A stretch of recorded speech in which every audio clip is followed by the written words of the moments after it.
अशा शुभेच्छा देतो. हा अत्यंत एक महाराष्ट्रासह देशभरातला पवित्र सण आहे. राजकीय किरमिसं दूर ठेवली पाहिजेत निवडणुकीनंतर आणि महाराष्ट्र आणि मुंबईच्या विकासासाठी आपण सगळ्यांनी एकत्र आलं पाहिजे. त्यासाठी हा तिळगुळ मी त्यांना देतो आहे. प्रचार संपलेला आहे काल,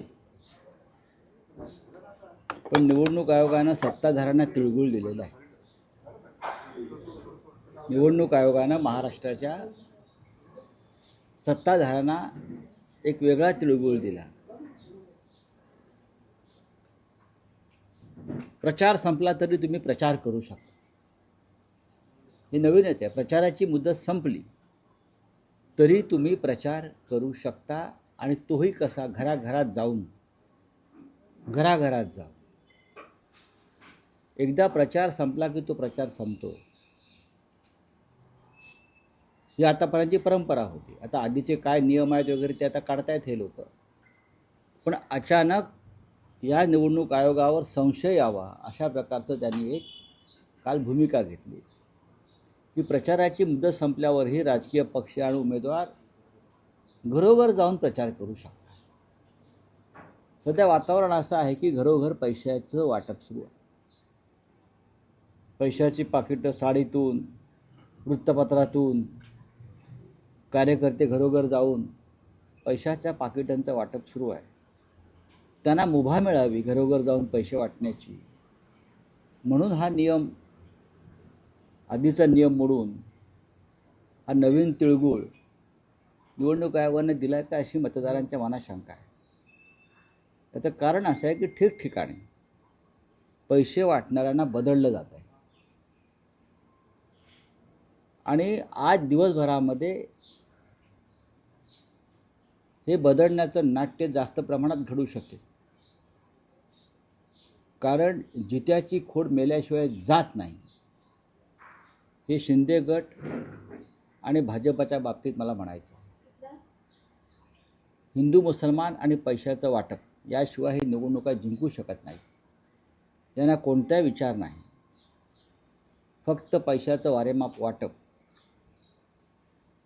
सत्तेचा वापर, गैरवापर याशिवाय यांच्याकडे निवडणुका जिंकण्याचं कोणतीही मोठी ताकद दिसत नाही. म्हणून आमचं लक्ष आहे आणि सन्माननीय राज ठाकरे यांनी सांगितलेलं आहे कार्यकर्त्यांना, सन्माननीय उद्धव ठाकरे यांनी आवाहन केलं आहे, दिसेल तिकडे ठोका, तरच हा महाराष्ट्र मुंबई वाचेल आणि लोकशाही वाचेल.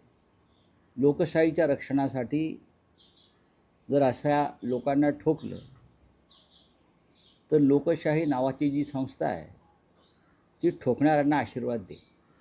बोला. अजित पवारांमध्ये देखील भाजप आणि शिवसेनेमध्ये राडा पाहायला मिळाला. एकीकडे तिथे मोठ्या प्रमाणात लक्ष्मी दर्शन आहे ना. त्यासाठी आजचा दिवस निवडणूक आयोगानं दान दिलेलं आहे सत्ताधाऱ्यांना. पैसे कोणाकडे आहेत?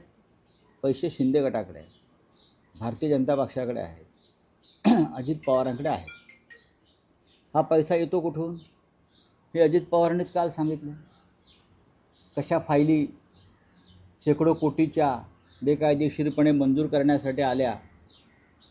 मग हे सगळ्यांच्याच बाबतीत आहे. शिंदेच्या बाबतीत आहे, शिंद्यांच्या बाबतीत आहे, त्यांच्या मिंध्यांच्या बाबतीत आहे, अजित पवारांच्या बाबतीत आहे आणि देवेंद्र फडणवीस आणि त्यांच्या इतर सहकाऱ्यांच्या बाबतीतही आहे ना. त्याच्यामुळे निवडणूक आयोग किंवा या राज्यातलं अँटी करप्शन ब्युरो हे काय करत आहे? हे काही करणार नाही. जर अजित पवार सांगतात की माझ्याकडे एक फाईल आहे, एक फाईल आली, ती कसली आली? तुम्ही अर्धवट बोलू नका आणि कोड्यात बोलू नका. तुम्ही कोडी टाकू नका आम्हाला, रिडल्स इन फडणवीस गव्हर्नमेंट, बरं का?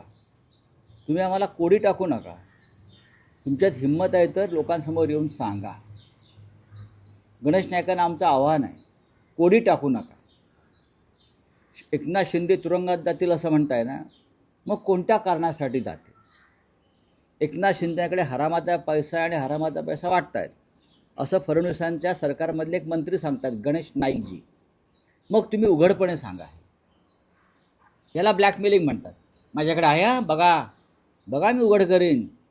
तुम्ही माझं उघडं करू नका, मी तुमची नाडी सोडणार नाही. हे या राजकारणात जे चाललं आहे महाराष्ट्राचं ते चुकीचं आहे. सन्मान्य गणेश नाईक असतील, अजित पवार असतील, यांच्याकडे जर काही महाराष्ट्राच्या हिताची माहिती असेल, महाराष्ट्र कसा लुटला जातो याविषयी काही माहिती असेल, तर त्यांनी महाराष्ट्राचे नागरिक त्यांनी शपथ घेतलेली आहे संविधानाची, त्यानुसार त्यांनी लोकांसमोर उघड केलं पाहिजे. मग अजित पवारांचीच चौकशी झाली पाहिजे का चौकशी तपास यंत्रणा? सगळ्यांच्या चौकशा बघा, ह्या एकमेकांच्या फाईल्स गुप्तपणे काढतायत आणि एकमेकाला ब्लॅकमेल करतायत. शिंद्यांचं काही काढलं की शिंदे फडणवीसांना ब्लॅकमेल करणार, फडणवीसांविषयी काय बोललं का फडणवीस शिंदे पवारांना ब्लॅकमेल करणार. या महाराष्ट्रामध्ये महाराष्ट्राच्या राजकारणात आणि सत्तेत एकमेकांना ब्लॅकमेल करून स्वार्थ साधण्याचा प्रकार सुरू आहे.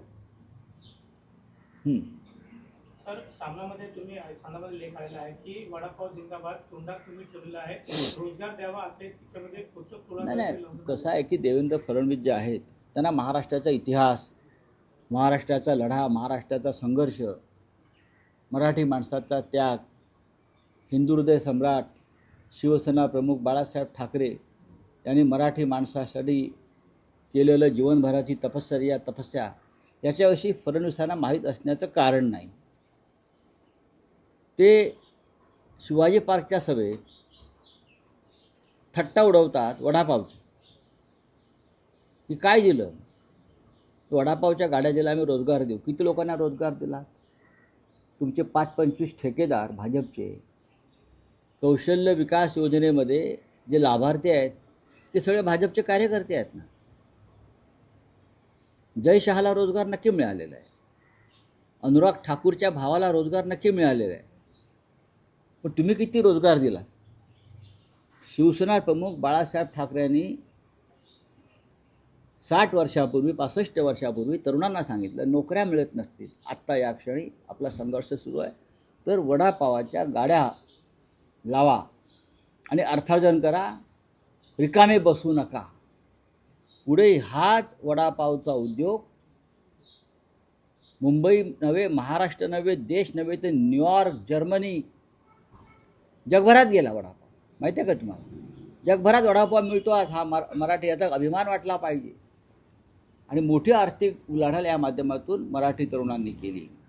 आजही अनेक वडापावच्या गाड्यांवर सामान्य मराठी कुटुंब जी वडापावचा उद्योग करतात, 5,000पासून 1 लाखापर्यंत रोजचं उत्पन्न आहे. हे माहिती आहे का देवेंद्र फडणवीसांना? हे ठेकेदारी नाही आहे, हे मराठी माणसाच्या कष्टाची कमाई, कष्टाची. मुंबईतल्या उपनगरातल्या 50% जास्त लोकांचं, चांगल्या लोकांचं दुपारचं अन्न हे वडापाव आहे. झुणका भाकर आहे जी शिवसेनेनं सुरू केली. हे देवेंद्रजींना माहीत आहे का? नाही. पण चांगल्या कामावर तंगडी वर करायची हे त्यांचं काम आहे. वडापावचा अपमान करू नका. वडापाव हे आता महाराष्ट्राचा ब्रँड आहे आणि तो बाळासाहेब ठाकरे आणि शिवसेनेमुळे झाला आहे. ही पोटदुखी आहे का तुमची? तुम्ही काय दिलं सांगा ना. तुम्ही काय दिलं? काहीतरी ती दिल्लीला एक अटल कॅन्टीन सुरू केली, त्याही बंद पडल्या. तुम्ही इडलीची टिंगल कराल का अशी? मेंदूवड्याची टिंगल कराल अशी? डोसाची टिंगल कराल अशी जाऊन इतर राज्यामध्ये? इडली विकणं हा सुद्धा रोजगार आहे ठिकठिकाणी. इडली विकतात ना पोरं, आपण तुम्ही खाता ना. मग वडापावची टिंगल करता कारण तुमच्या मनामध्ये मराठी माणसाविषयी, मराठी संस्कृतीविषयी द्वेष आहे आणि म्हणून तुम्ही वडापावची टिंगल करताय, ठाकऱ्यांची टिंगल करताय, मराठी माणसाची टिंगल करताय. आपण या राज्याचे मुख्यमंत्री आहेत देवेंद्र साहेब. विल्सन जिंकण्याचा वाद वाढत असतानाच आता परत तो त्याचा वाद जो आहे तो हायकोर्टात प्रलंबित आहे. तर देखील जैन संघटनेनं तिथं बोर्ड लावला आहे आणि ती ताब्यात घेण्याचा प्रयत्न केला. आता ते पुन्हा हायकोर्टात गेले. गिरगावच्या मराठी संघटनाने, गिरगावातल्या हा जो जिमखाना आहे ज्याच्यावर आता हा बोर्ड लागलेला आहे, तो गिरगावच्या मराठी संघटनांनी आपल्या ताब्यात द्यावा आणि आम्ही त्याची किंमत अदा करतो हे कळवलं होतं. पण मराठी माणसाला तो जिमखाना मिळाला नाही. तर तो कोणाला मिळाला? तर लोढांना मिळाला. लोढा, सर्व काही लोढांना मिळतं आहे. अडाणी आणि लोढा या दोघांना मिळतं आहे. आता मला काल कोणीतरी सांगितलं की जुहूचं सेंटर हॉटेलला सुद्धा लोढाने पत्रे मारले. जुहूला सेंटर हॉटेलला समुद्रावर, आणि तिथे टॉवर्स उभे करताय. SEZची परवानगी आली समुद्रावर टॉवर्स उभे करायला? SEZची किंवा केंद्रीय परवानग्या ज्या इतरांना सहज मिळत नाहीत, तिथे टॉवर्स उभे करण्याला लोढाला परवानगी मिळाली का? उद्या जिमखान्यावर पण टॉवर्स उभे करतील. SEZ आहे. जैन जिमखान्याच्या नावाखाली अडाणींच्या पाठोपाठ लोढा मुंबई गिळतायत. तुम्ही जाऊन बघा, मुंबईत फिरा. अडाणी आणि लोढामध्ये स्पर्धा सुरू आहे, कोण मुंबई आधी गिळ. जैन जिमखान्यावरती पहिला हक्क जो आहे हा मुंबईतल्या मराठी लोकांचा आहे, जे आता जैन केलं आहे. आधी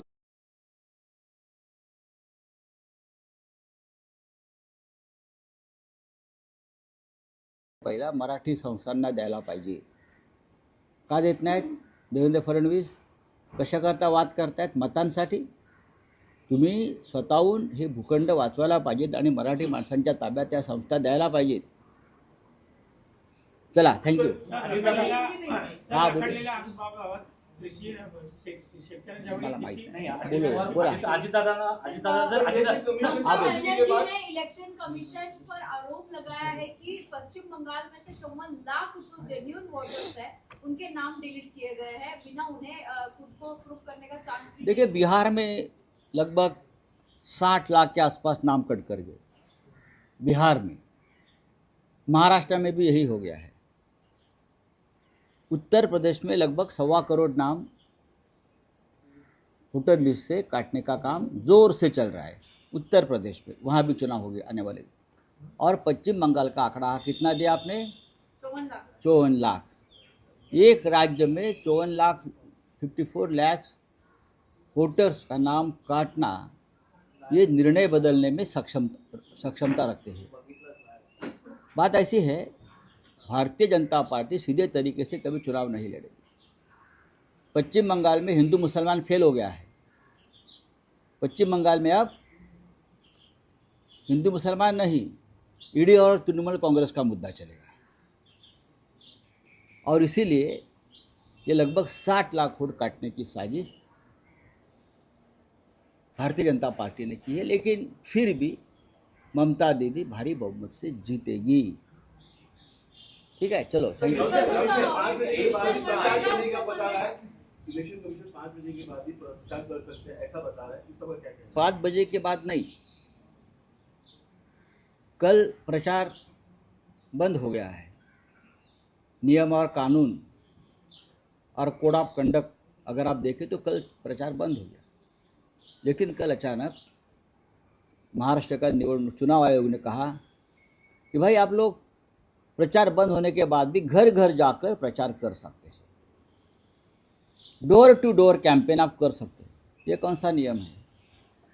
ये सीधे तौर से भारतीय जनता पार्टी, शिंदेगढ़ और अजित पवार को डोर टू डोर पैसा बांटने की खुली छूट और लाइसेंस दिया है कि आप जाइए घर घर, और जो आपका पैसा देना है ना, वोटरों को खरीदना है, वो आप घर घर जाकर वोटर्स को खरीद सकते हो, पैसा दे सकते हो, पाकिट दे सकते हो. इसीलिए प्रचार बंद होने के बाद भी प्रचार शुरू करने की, प्रचार शुरू रखने की, डोर टू डोर कैंपेन करने की लायसन दिया है. करप्शन का खुला लायसन दिया है. राहुल साहेब, 2 दिवसात काही घटना उघडकीस आल्यात. रात्री पैशांचं वाटप मोठ्या प्रमाणावर होते, त्यात कार्यकर्त्यांमध्ये हाणामाऱ्या होते. कल्याणमध्ये घटना घडलेली आहे, नागपूरमध्ये घडलेली आहे, पिंपरी चिंचवडमध्ये घडत आहे, अनेक ठिकाणी या घटना मुंबईत घडत आहे, नवी मुंबईत घडत आहे, ठाण्यात घडत आहे, कल्याण डोंबिवलीत घडत आहे. हरामाचा पैसा आहे ना, हे मी सांगत नाही, हे भारतीय जनता पक्षाचे एक वरिष्ठ मंत्री गणेश नाईक सांगत आहे. आता हा हरामाचा पैसा या सरकारमध्ये सगळ्यांकडेच आहे, तो का फक्त शिंदे गटाकडेच आहे का? कारण सरकारच हरामातून निर्माण झालेलं आहे ना. हे का हरिश्चंद्राचे अवतार आहेत का? हरामखोरच आहे ते. तर हा हरामाचा पैसा वाटला जातो. आता मराठी जनतेनं हा हरामाचा पैसा स्वीकारायचा का? मराठी माणसाचा अंतरात्मा जागा आहे यावेळेला, आणि म्हणून हे राडेबाजी होते. मतदानाच्या पूर्वदिनी ठाकरे बंधू आणि फॅमिली मुंबादेवीच्या दर्शनाला आज माननीय उद्धव ठाकरे आणि राज ठाकरे सहकुटुंब मुंबादेवीच्या दर्शनाला जात आहेत. मुंबादेवी हे मुंबईचं आराध्य देवता आहे. तिचे आशीर्वाद मुंबईकरांना महाराष्ट्रावरती असावेत आणि त्यासाठी ठाकरे बंधू ज्यांनी एक प्रतिष्ठा पणाला लावलेली आहे मराठी अस्मितेसाठी, एक यज्ञ पेटवला आहे मराठी माणसाचा न्याय हक्काचा, त्यासाठी आशीर्वाद घेण्यासाठी आज माननीय उद्धव ठाकरे आणि माननीय राज ठाकरे सहकुटुंब मुंबादेवीच्या दर्शनाला जातील. आपण या. अजित पवार भाजप नेत्यांकडे जात असतील तर हरकत नाही, परंतु दुसरीकडे गेल्यास मात्र भरतीकडे गेल्यास तर विचार करावा लागेल असा इशारा थेट देवेंद्र फडणवीसांनी दिला. बघा, मी मगाशी म्हणालो ना, हे ब्लॅकमेल, एकमेकांना ब्लॅकमेल करण्याचे धंदे सुरू आहे, ब्लॅकमेल करायचे उद्योग सुरू आहे. हे सरकारसुद्धा ब्लॅकमेल करण्यातूनच आलेलं आहे, म्हणजे हरामातून आलेलं आहे आणि अजूनही सरकार टिकवण्यासाठी ब्लॅकमेलचेच प्रयोग सुरू आहेत. धन्यवाद.